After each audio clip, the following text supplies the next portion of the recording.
Monhegan is a beautiful place, a wonderful island, but it is remote. I remember meeting John and Lynne when they first came out together for the winter. They had fur collars, and they were walking down the road, and we were all just, oh, they're never going to last here.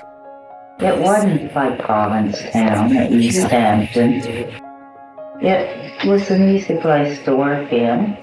You could get to know people that weren't artists. And I think the worst thing an artist can do once they've found their own voice is stick exclusively with other artists. It stifles you.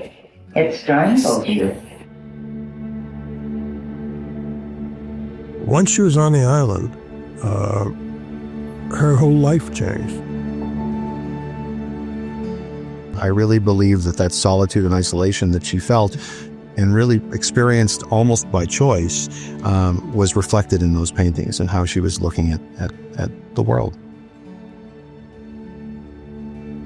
The island needed Lynne in a wondrous way. She held things together in her mind and in her words in a way that was supportive of the community.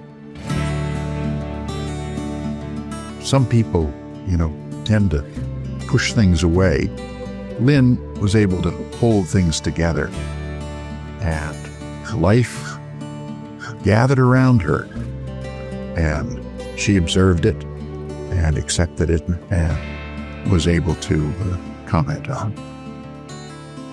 If you went around her house, if you went upstairs, each room was just chock full of paintings, She had a very small room.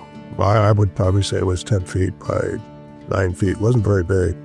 And she would have the canvas on the floor, leaning against the wall, and she would cross her legs and sit down, and she would sit that way and paint for hours.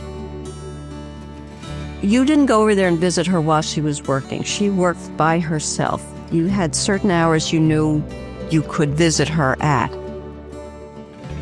Because it was so challenging to get her to talk about art, and she much preferred talking about something other than art. And so I finally said, Lynne, what is it that you think makes a good artist?